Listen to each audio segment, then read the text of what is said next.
All right, you're all excited because they're going to release the NFL schedule on Thursday. All right. I give the NFL a lot of credit. We're going to get to some serious stuff here in a moment. Yep. This is the not-so-serious stuff. The NFL has taken releasing a schedule, Sure. turned it into a 3-hour show, Yep.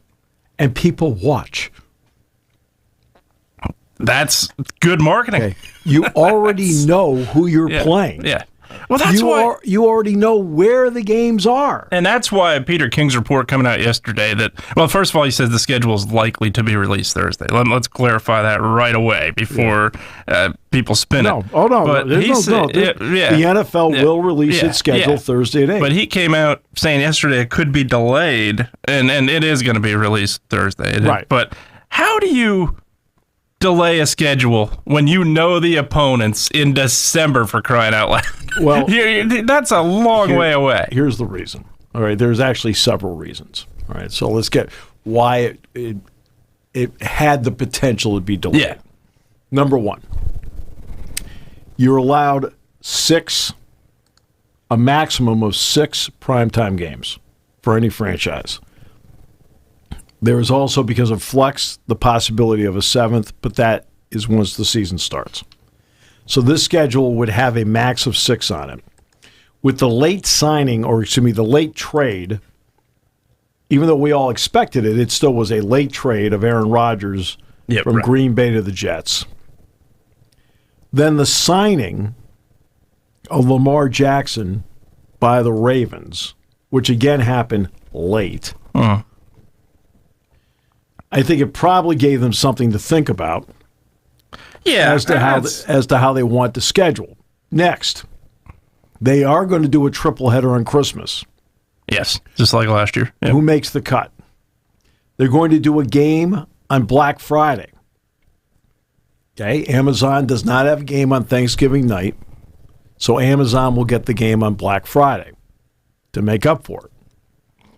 You're also going to have some Monday night double headers this year, not just in the opening week. You're going to have 3 of them in the season. So who gets those spots?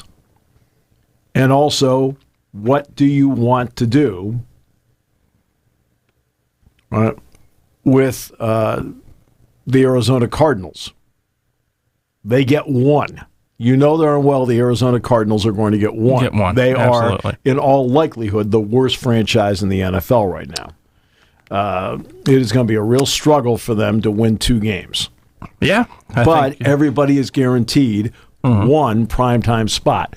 Where do you put them? Yeah, especially I think ultimately the teams that are bad, and that's the Cardinals make that list, are probably going to get the early primetime games because of this new rule coming into effect where I can flex out week 13 through 17 now, regardless of the primetime game. You flex Thursday out, you can flex Monday, Sunday, and Monday out now. Well, the assumption is, we'll put them on Amazon, and that is not the correct assumption. No. I mean, they may end up on Amazon, but they may end up on one of those Monday night double headers. Yeah. For example. Yep. Yeah, it's one prime time game. It's not one Thursday night game. Everybody gets one prime time game. So they probably had to work all of that out because, and also you have to work out, the international pairings. Now this time it's all the AFC teams are giving up the home game for the international games. The reason being is that in the 17-game schedule, it is the AFC teams that have 9 home games. Right. So Buffalo, Tennessee, Jacksonville, Kansas City, and the Patriots are all hosting international games. And the Eagles and the Chiefs will have a rematch. There's already stories circulating that it's going to be week 2. Not week 1. Yep, and that's also the world's most famous football mom has also reported that. Donna Kelsey actually reporting that exact same thing. So that sounds like that's got some legs at least. Well, I certainly don't want her to show up in Kansas City and be sitting there all by herself. Yes, might happen. You know the ironic part, though? The NFL can edit a game or two right now if they want to. Yeah, these leaks that come out Oh, sure. They could certainly look at them and say, hey, okay, well, in that case. Yeah. Yeah, there's no doubt about it. But to me, if you're going week 2 in that game, and I said this off air, why don't you just have that Thursday night opener? So the Chiefs, you want the Chiefs to have a premier opponent in that spot. Thursday night opener is NBC still, right? Yes. Yeah, that's what I thought. Yeah, that's a spot where I'm not for that. I like the week 2 idea because now it puts a little juice into week 2. The Chiefs against somebody on opening night. I don't care whether it's the Bengals. Because it has to be a good opponent. You don't want the Chiefs coming out. The Bengals, the Bills, somebody. You don't want the Chiefs coming out and destroying the Broncos week 1. Why not? Well, I'm joking. Yeah, well, last year they would have done that with Russell Wilson going to Denver. Sure. I think absolutely. Sure. But no, yeah, you want that. You want the opponent that is going to get the eye appeal immediately. You want that open, but I don't really remember any Super Bowl rematches on opening night. Do you? I mean, I remember the opening. I remember the opening game. Of the 1970 NFL season when they finally merged. Yep. And it was, believe it or not, the Minnesota Vikings playing the Kansas City Chiefs. And this time the Vikings kicked the daylights out of them and actually won the game.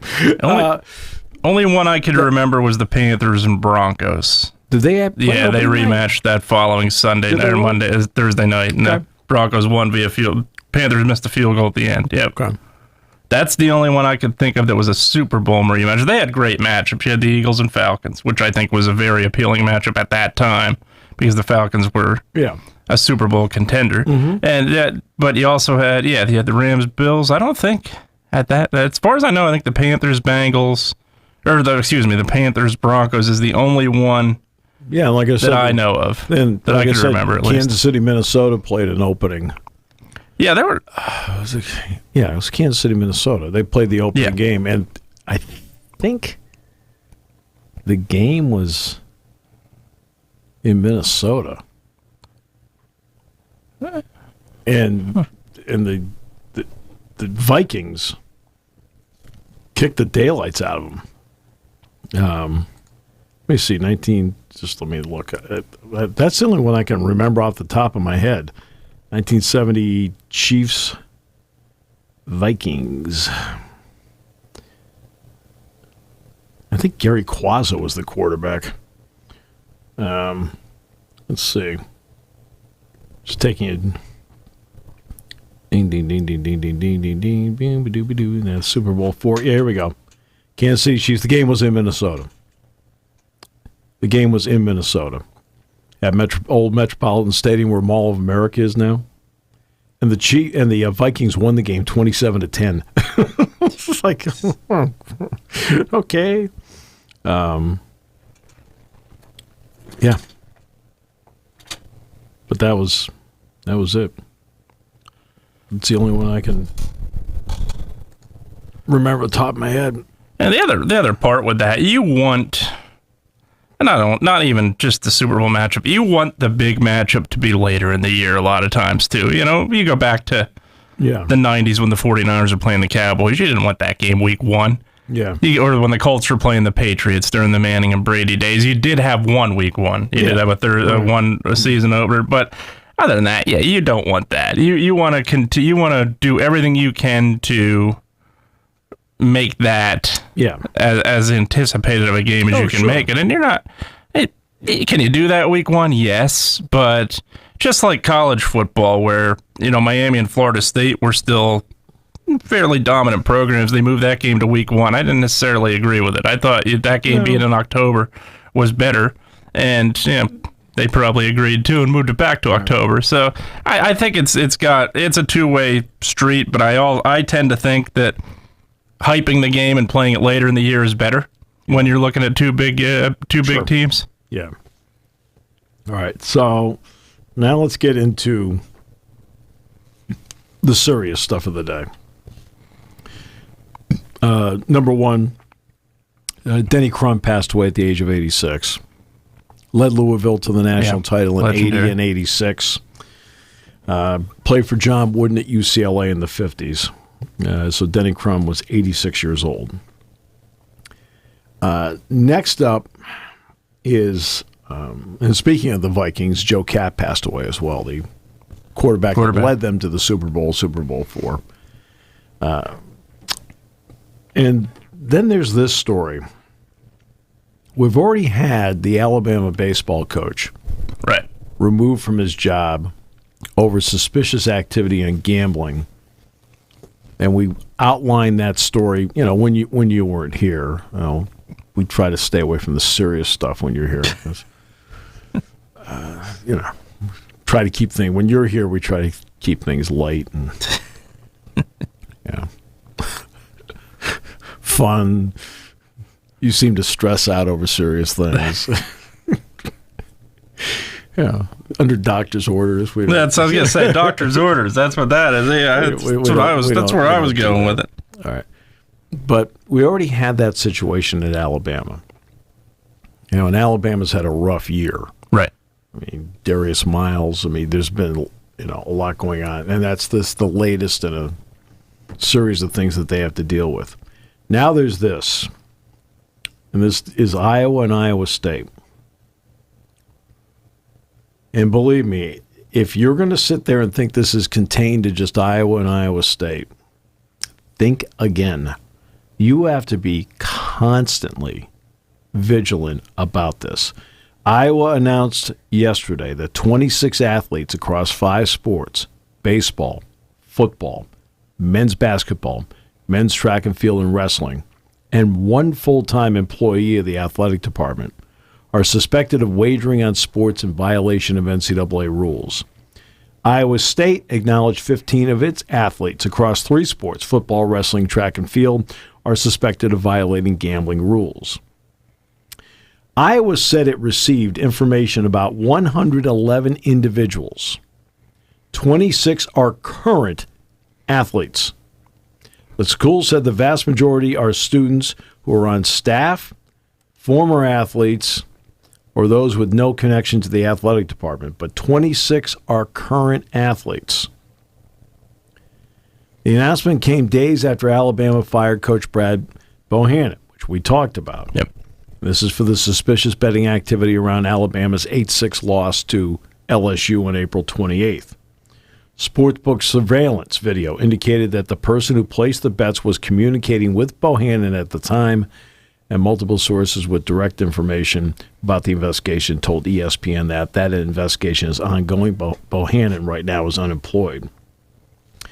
Iowa said university leadership was notified May 2nd of potential criminal conduct related to sports wagering that also suggested possible NCAA violations. Law enforcement last Wednesday provided the university with a list of individuals alleged, again, it's alleged, to have participated in sports wagering. The university has notified several athletes that they would not be participating in upcoming competitions and alerted the NCAA of potential violations.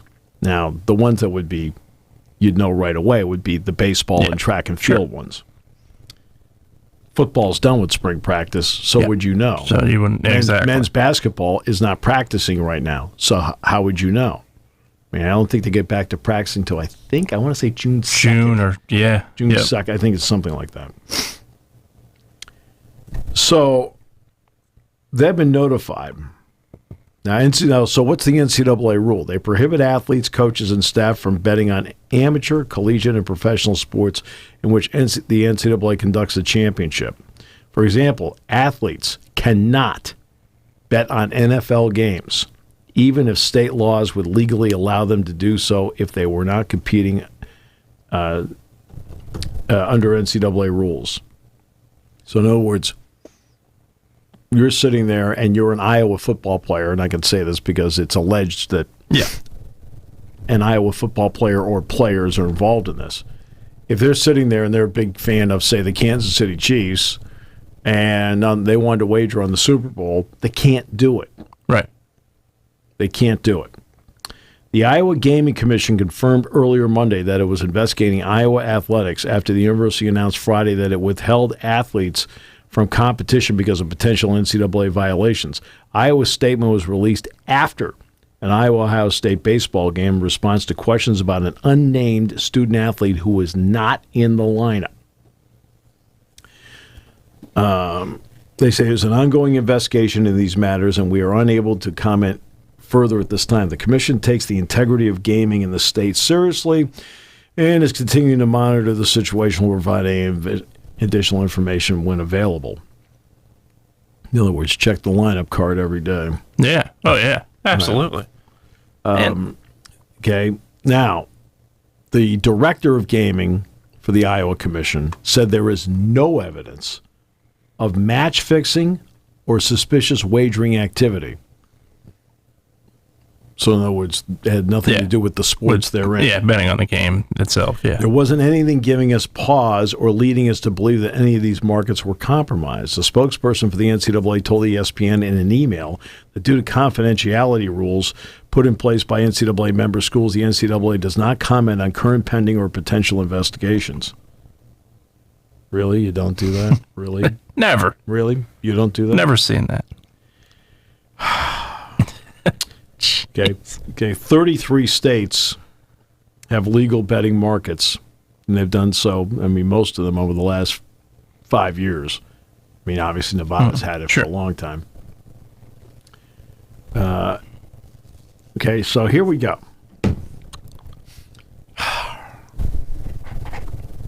Don't sit there and start throwing stones all over the place, because this is something that everybody has to be worried about. Absolutely. Everybody has to be worried about this. Significantly. Okay? Especially in the last few years. Absolutely. Because remember, a couple things are happening. Number one, it's legal. Yeah. Okay? Number two, right, between cost of attendance, which is some money, and now NIL, student athletes have more money to, quote, use or play with. All right?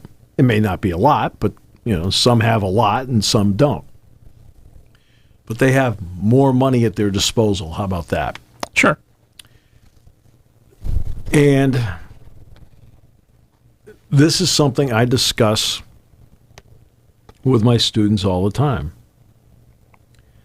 And I asked them in class, I said, how many of you have placed wagers on games? I said, and if you don't want to say, you know, raise your hand, right? You don't have to. I said, it's completely your choice. And I'll usually have half the class put their hands up. Yeah.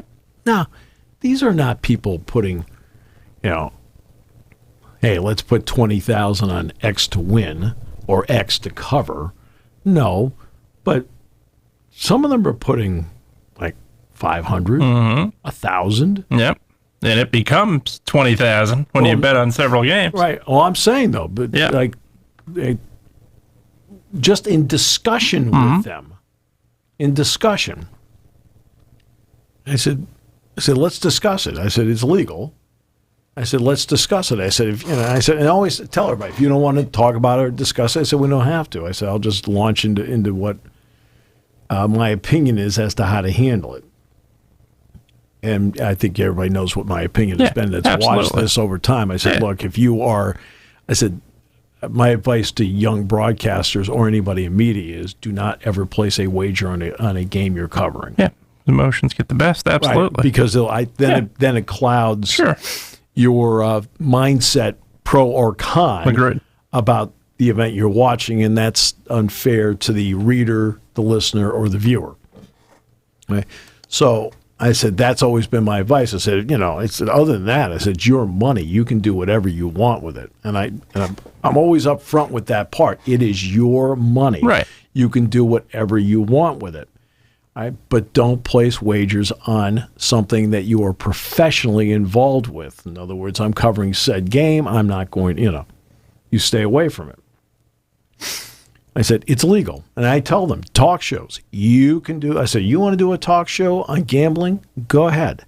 You want to do a talk show on point spreads, covering over and unders, anything like that? It's legal in this state. You can do that. I said, so I said, I have no issue with any of you doing that. I said, you want to do fantasy football, but it's more of a high-stakes thing? I go, fine, you can do that. So there's nothing wrong with that. Because, again, it's legal. It's legal. Sure. So now let's take it to the athletes. Right? And we already know that the NFL has suspended 5 players. And, again, under the category of, hey, look, don't start, it's so easy to say, oh, look at Iowa. Hey, guess what? Yeah. Okay, every campus across this country is trying to make sure that nothing's happening, right? And the NFL just suspended 5 people, right, for the games. One of them happened to be, unfortunately, Shaka. Okay, yeah, right, yep. And another one happened to be, for example, Ohio State through Alabama, Jamison Williams. He got 6 games. So it is a fine line that has to be watched, and you have to be vigilant about this all the time. Yes. Again, a student athlete cannot place a wager on a sporting event, right? Not just their sporting event, not just their sport, any sporting event. Hey, this is really exciting. The Sixers are playing the Celtics tonight, and I'm going to. No, can't do it. Not allowed to. Right? Yep. And that's because that is the rule. That is the violation. And the temptation is out there more than ever. For example, I'm doing a basketball game at Wisconsin, right? And this was during shoot around. So, but during the game that this stuff, I don't sit there and look at the ribbon board during the game, but I'm just sitting there watching shoot around, and they're testing out everything they're going to run during the game. And one of them was for gaming. I think it was Ho Chunk. I think is the big casino out there. Does that sound right? That I'm not sure. Doesn't matter which one it is. Either one's a casino. Doesn't matter. Most important part, casino. Right. Yep. And that's one of the sponsors. Right. Right. Probably one of their corporate partners. Again, we pointed out a couple of weeks ago, Maryland has a sponsorship with PointsBet. Yep. Right, which was a big deal. So it's not as if sponsorships are not creeping their way into college sports, but again, the athletes, with all of this around them, are told no. And it's something that every college campus, and I'm talking when I'm talking about every college campus, I'm talking about every sport. You have to be worried about it because, again, you can't babysit these people. Okay? No, you're not around them 24/7. No, and that's the unfair criticism that I think a lot of these head coaches get. It's ridiculous. It's ridiculous. And that's why you should have been able to what? Yeah, should have been able to what? Explain to me. Okay, if you'd like to, let's go over to your house, see how everything's going with your kids. Yeah, exactly. Okay. Yeah, that's a perfect comparison. Right. You're hoping that everything that you're teaching is setting in. Yeah, but are you with them at school? Are you with them when they go out with their friends? Of course you're not. No. Right?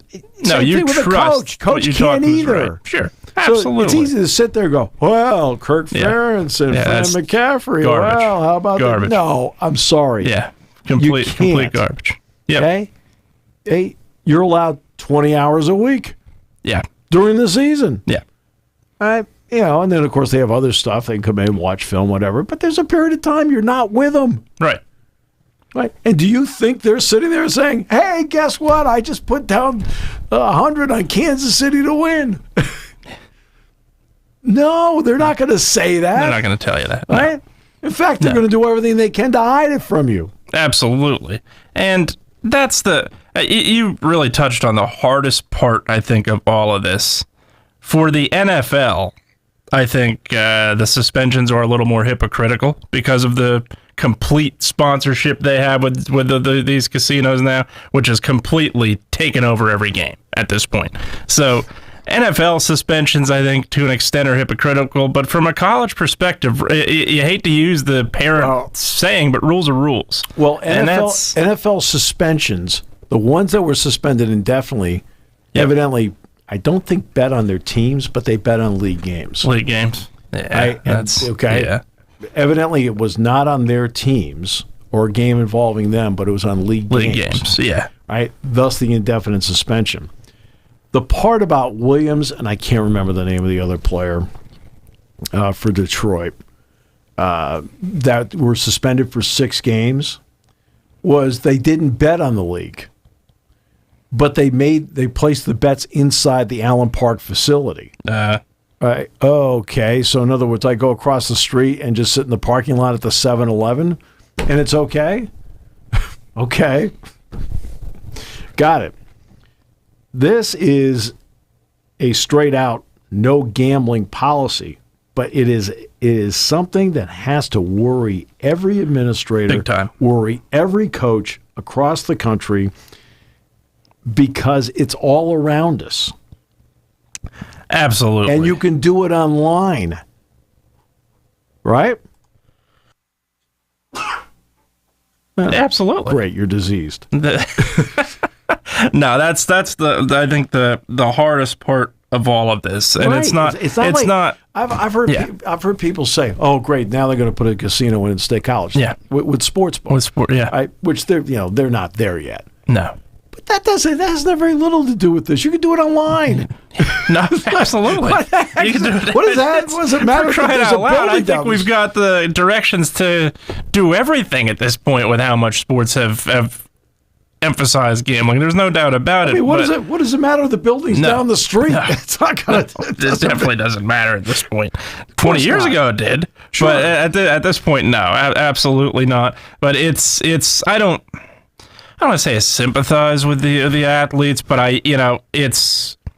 I understand the difficulty of trying to avoid doing this. I think that's the rules are rules, though. That's the one thing that you have to emphasize as a team. I think that you can't violate not only team rules, league rules, and that's what you're doing here. And that's the unfortunate part, but it's how it is, and there's consequences when you do that.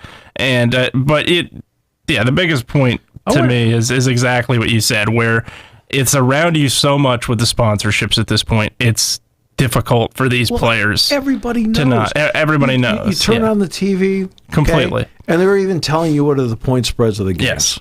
Right? Yeah. It's difficult for these players to avoid it, and I think the temptation is. And look, they have friends saying, "Oh, look at this! I just had the easiest bet in my life for Saquon Barkley to get 3 yards. I got $400." Or that's the hardest part, and that's impossible. The White Sox are plus 145 to other conferences. Yeah, exactly.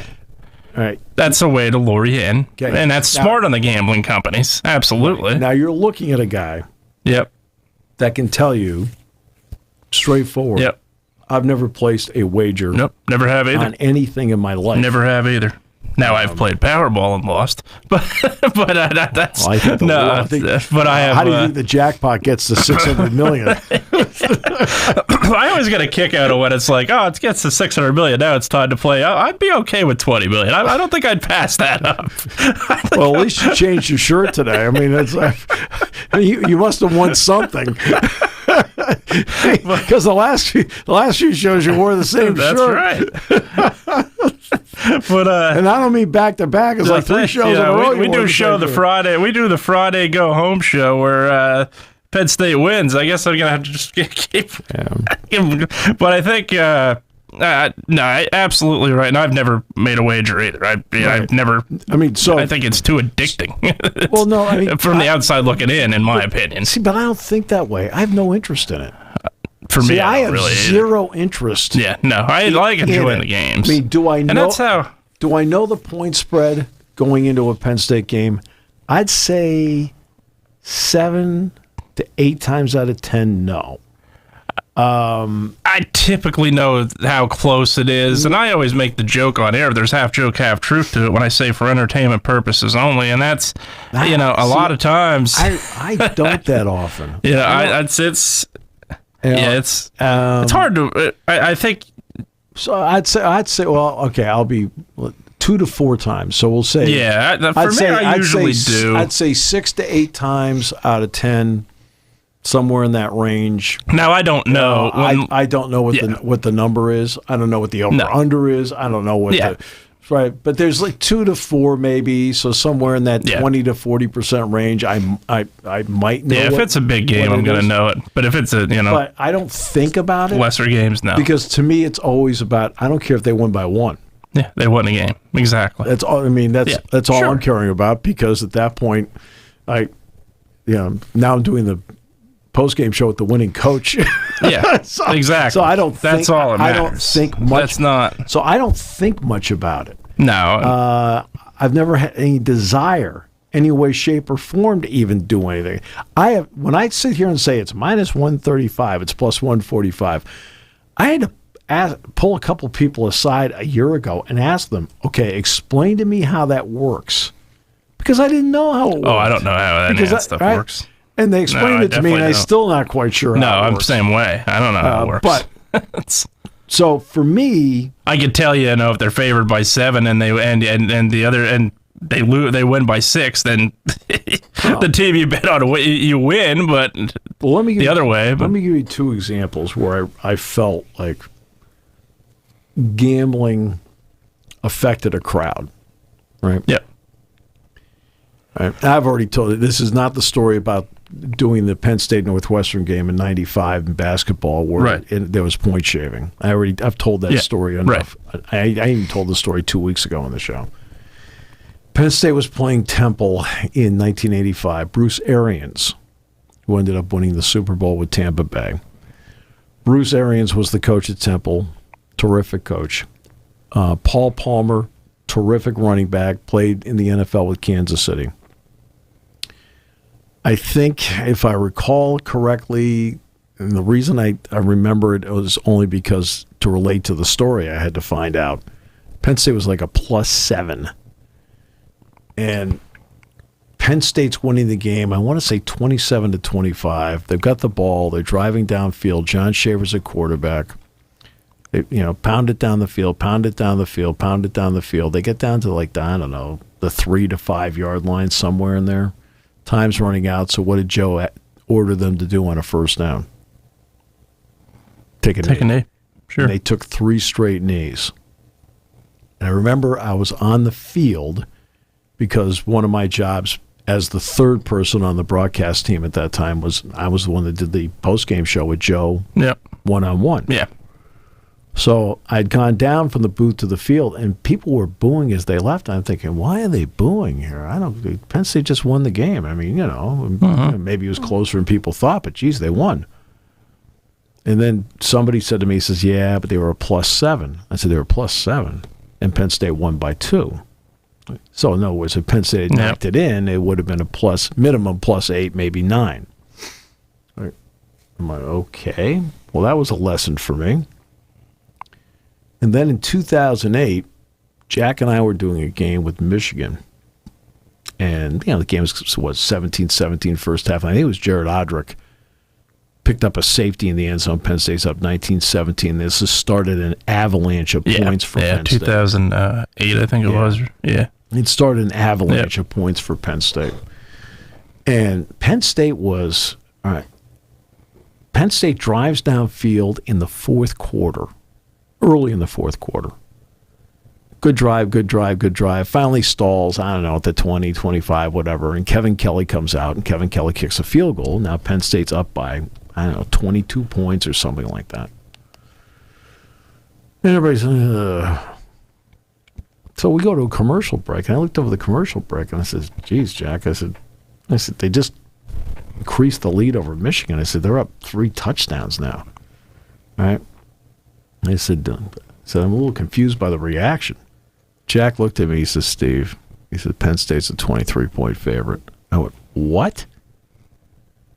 They're up by 22. And I sat there and went, oh, my goodness. Okay, now, all's well that ends well. Yeah. Sure. I think it was Pat Devlin. I think dumped off a screen pass to Stephon Green and went 80 yards. I remember that. 80 yards for a touchdown. Remember that. So the place is going insane because it's an 80-yard play. It was electrifying. Green's play, the whole thing. But it also got the score up to 29. Yeah. 46-17, I think it was, something like that. Yeah. And I looked over. We went to commercial break, and I looked over at Jack. I said, well, I guess that solves that problem. But that's why I feel that, again, it's your money. You can do what you want. So you're not going to hear me ever lecture you about, no, it's like, I'm not going to do that. Yeah. Right? And again, when I talk to the students in class, it's about the professionalism of doing your job and not having that influence your professionalism because you gambled on that game. I said, other than that, I said, you want to do whatever you want. Yeah. I said, it's up to you. But but I also feel that it subtly plays a role in, we talk about the analysis of people in the media. Okay. So as professionals, I'm assuming they're not doing it. But I think it plays a role in, you do post-game shows. Sure. Right? Yep. Try to keep it as simple as possible. No, I'm just kidding. But you do post-game shows. Yeah. I wonder, you probably get some terrific calls, sure, smart calls, analytical calls. But you get the other. And you also get some calls absolutely that are angry over the top. Yeah. Right? Sure. I always wonder on the calls that are angry over the top. How many? Yeah. If good point. They had money on the game. Yeah. And you probably get some calls angry over the top even when they win. Oh, yeah. Yeah, right? Plenty of times. Heck, I got angry calls when they beat Ohio State in 2005. Right. It's your biggest win in your program in how many years, and that's... Right. I'm getting calls about them not utilizing a tight end enough. Right, but my question... But your point, yeah, right, I see where you're going with it. Absolutely. Is the emotion of the call just driven by the emotion of the call? Mm-hmm. Okay, fine. Yeah. What you thought during the game, that's fair. Yeah. Or are some of the emotions that are over the top driven by... And I would say... Driven by the fact that... Analysis of it, yes. That they lost money in the game. Mm-hmm. And that's what I'm wondering in what we do, is the analysis of fans that you want calling in. And when it really gets venomous, and every once in a while you run into that, usually you just leave the room and come back. So you're going to hear the whole thing. I know how you operate. There were many years where we did even, knock on wood, did not have to use a delay system. But that ended in about 2003 or 4. But again, you talk about 2003 and 4. Let's face it, they weren't winning, so people were upset. So that has nothing to do with money. I always wonder in the games that they win and people are really upset about it. Are they upset because they lost money in the game? I agree. Now, it could be they're upset because they just care. That's fine. Yeah, but I'm questioning more and more, especially in the last 5 years, the people that really go over the top with their anger. Are they over the top with the anger because they lost money in the game? Yeah. I think it's probably 50-50. It's at least a fair question to ask. Very much. Yeah, and right? I think there's truth to a lot of it. Absolutely. And it doesn't and it could be they're just mad. Well, truth to it meaning there's validity that they're mad because of what you're saying. I think it is a possibility to consider. Yeah. And I think as time goes, you're going to run into more and more of that where the ability to put money on a game. Yeah. They're talking about kiosks now in arenas. In arenas, which, that's what makes it, Like if you had Lonnie Walker having a big fourth quarter last night. You had Austin Reeves having big game 1 against Memphis. Crypto.com. Absolutely. Yeah, you did okay last night in LA Live. Yeah, Jordan Poole scored 20, you're in trouble. Right. But, again, is it influencing how fans view games and how they analyze games, whether it's calling into a show like yours, or whether it's posting on Instagram, or whether it's posting on a message board. I would say, or whether it's posting on Twitter, something. And you're getting like personal about people that may have cost you money. Sure. The coaches are always to blame. There could be a specific player that botched up a play. Could have been somebody that dropped an interception. Something. Had a touchdown pass, had it, dropped it. I mean, imagine if this was the case when Jackie Smith was playing for the Cowboys against the Super Steelers. Bowl. Yeah. Right? We'll use that as a long time ago example. Sure. As to how people react to this. And now, let's bring it full circle back to the student athletes. Young people, they are getting something because they're getting cost of attendance. So they're getting something. So let's just start with the basic, the bare minimum. Right. So at least they're getting something compared to 15 years ago they didn't have. Right? Now you've got NIL entering into it. So now the possibility exists that for some of these athletes, not many, but if you're talking about wrestling, basketball, football, 3 of the sports here at Iowa where there is an implication that some member of the team did something gambling-wise,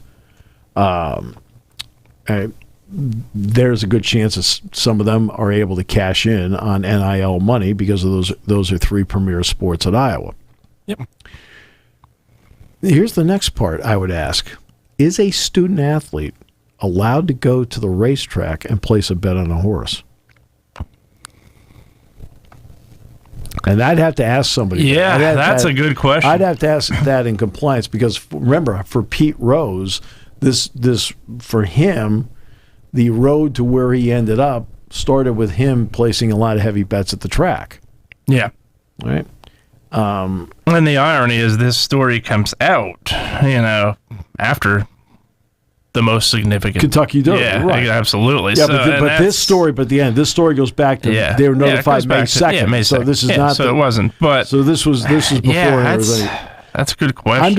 I'm only asking. I'd have to ask. Yeah, I don't honestly know the Matt answer. Stolberg or somebody in compliance. Hey, by the way, is a student athlete allowed to go to the racetrack and that's the thing, place a wager on a horse? If it's not a definitive answer, they don't know either, and that's what makes it even tougher, I think, for these athletes. Look, I don't fully sympathize with them. They know the rules, but I also have a small understanding, I think, that to see why they did this. I think it's so difficult, and the absolute biggest part of it all, the biggest moneymaker, these gambling companies are smart. They really are. They didn't get to where they are without being able to summon them. What is the general rule? Yeah. The house always wins. Well, absolutely. And they're smart for that reason. And I talked about the Saquon Barkley, get 3 yards, you win $300. They're doing that to bring you in. Doing that to bring you in so you can continue to bet and bet and bet. And that's what most of these people do. And that's the brilliance of the gambling, the house, unfortunately.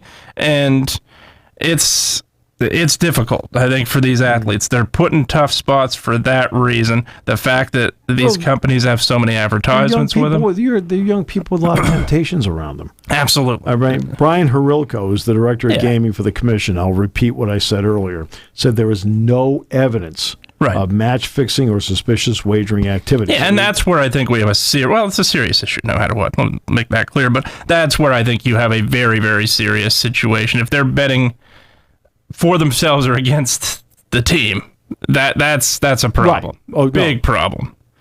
But again, NCAA rules prohibit athletes, coaches, and staff from betting on amateur, collegiate, and professional sports in which the NCAA conducts a championship. So they can go to the track.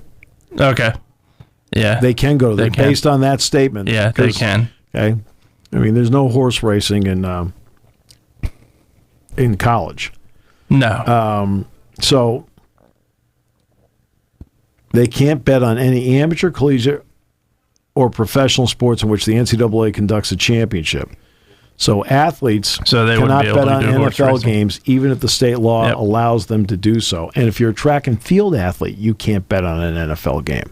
So I would think, stuff like UFC or WWE, I would imagine they'd be allowed to do that too. I don't think there's any. I think. See, that's Okay, a fine is line. WWE I was about to say that. That's probably a considered fine wrestling? line. That's what I was just going to say. I think that's a fine line there because to me, growing up, Vince McMahon always taught us that it was sports entertainment, that it wasn't wrestling.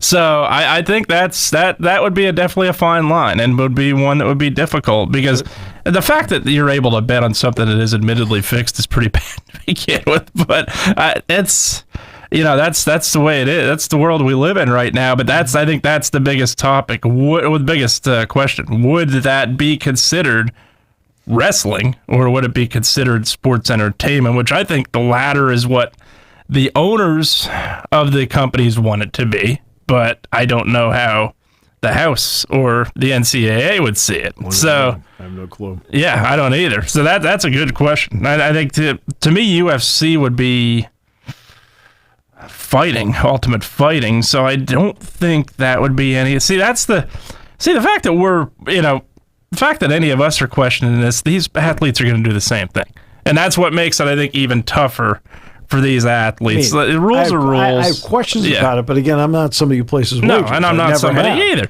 But the fact that we don't know it means they probably don't either. Well, there's a good reason I don't know because I don't follow it. I don't follow it either. Right, so that's the big reason I don't know. But that's also, again, ties to the athlete. If we don't know it, chances are they probably don't either. And that's where, again, these fine lines are difficult. And again, I don't sympathize fully with them because rules are rules, but I also sympathize enough understanding where they're coming from here. And when I discuss this with students, and we're just having a discussion in the classroom, and I always point out, look, you don't have to, if you don't want to even participate in the discussion, you don't have to. And everybody's like, no, most of them are like, no, we'll do it.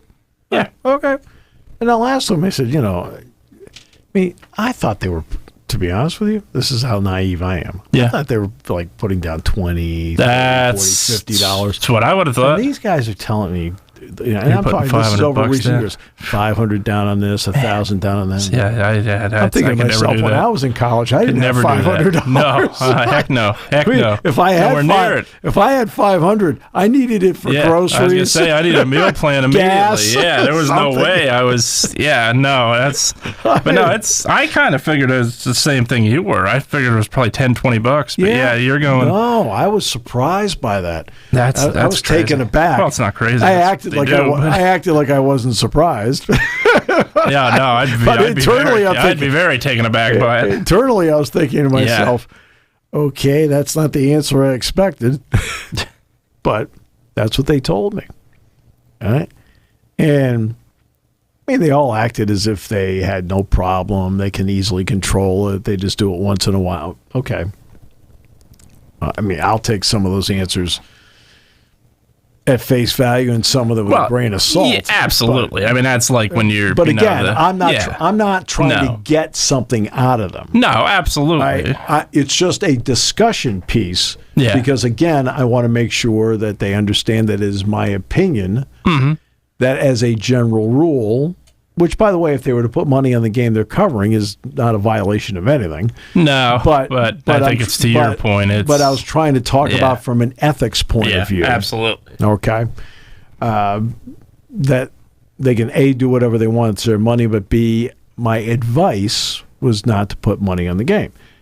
But what struck me about it was the numbers which they gave me that some of them were gambling on games. Yeah, that's surprising. And absolutely.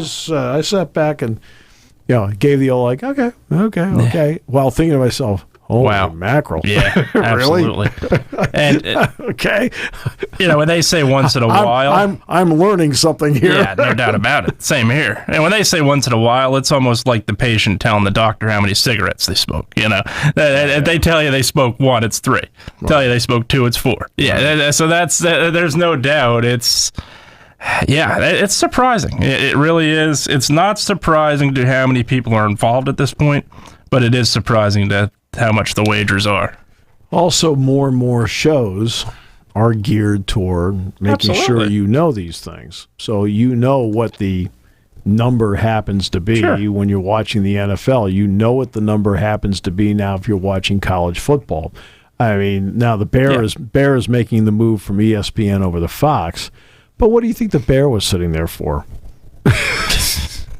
What do you think he was sitting there on the set for? Yeah, he wasn't absolutely. there to give you analysis No. on the great job that Ohio State does playing cover one. Nope. Okay. He's there to, absolutely. Yeah, He's what- there to spew knowledge with So- trivia, but he's also there to. Just let me know. I mean, most Bear, what do you certainly think of? What do you think the one high safety look? Yeah. I mean, what do you think? Yeah. No, Bear's Yeah. telling you where he's putting his money Yeah, and why. absolutely. And I mean, this goes all the way back to the 70s. Back in the 70s, the NFL today was Brent Musburger, Irv Cross, Phyllis George, and Jimmy the Greek Snyder. Jimmy the Greek. I And remember. Jimmy the Greek was not there to break down the running game of the Minnesota Vikings. He was there to stand with Brent and say, you know what? He had your guaranteed winners. Right? No doubt they're a lock. Yeah. Like, okay. We were 6-0 last week. Right. It wasn't televised, so there was no proof that we were 6-0. We were 6-0 though. Right. And, so it's been there. And why do you think the NFL does injury reports? Absolutely. Who is probable, 100%. questionable, doubtful? Well, that's put out in part so that you know. And that's and that's why I do get uncomfortable. Number one, couple things. James has a rule about injuries. Sure.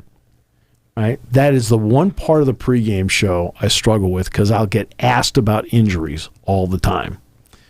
And I try to bypass it because, one, I am working with a head coach that's his rule. Yeah. Well, guess what? Part of the agreement being there. And number two, I always wonder if I'm being asked the curiosity of the game or whether it's going to influence somebody's mindset as to whether they're going to place a bet. Yep. All right. And to my credit, I'd say most times I give a horrible answer. But again, I'm with a coach, right? James doesn't want it out there. No. So it's not my job to put it out there. Yeah. Number two, I always wonder when the question comes up, why are you asking the question?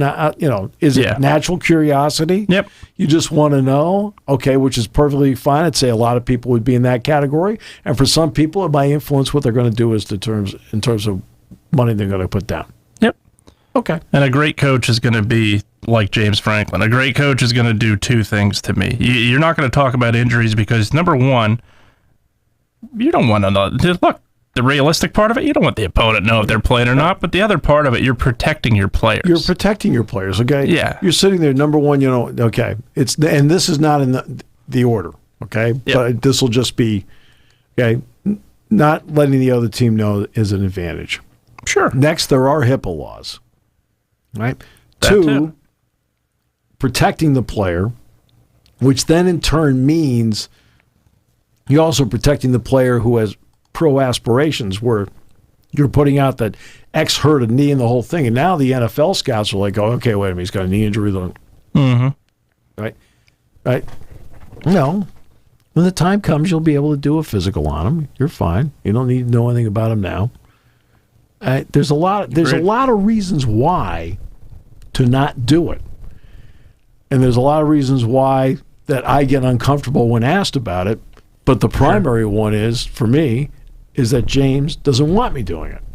Well, guess what? Guess who I work with? Yeah, absolutely. James. All right? And I completely understand the question.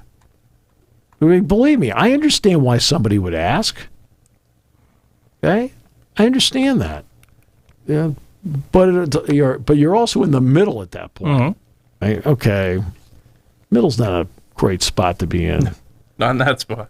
At that particular time. But guess what? Part of the job is that a big part of the job is you work with these people. And if the coach has the rule, the coach has the rule. It's my job to follow it. It is not my job to sit there and go, well, I'll just pick and choose which ones I'm going to follow. So, all right. Oh, we never did get to 49 good San Francisco seconds. Anything? I went overtime yesterday. I think. We'll see when the schedule comes out. I think obviously the most anticipated game is the NFC Championship rematch, but we'll see. Well, after yesterday's long, that's what I figured. I went over yesterday. That equaled two. So you went under. I went concise today. Yes, but you're still over for the week. That's right. Back tomorrow.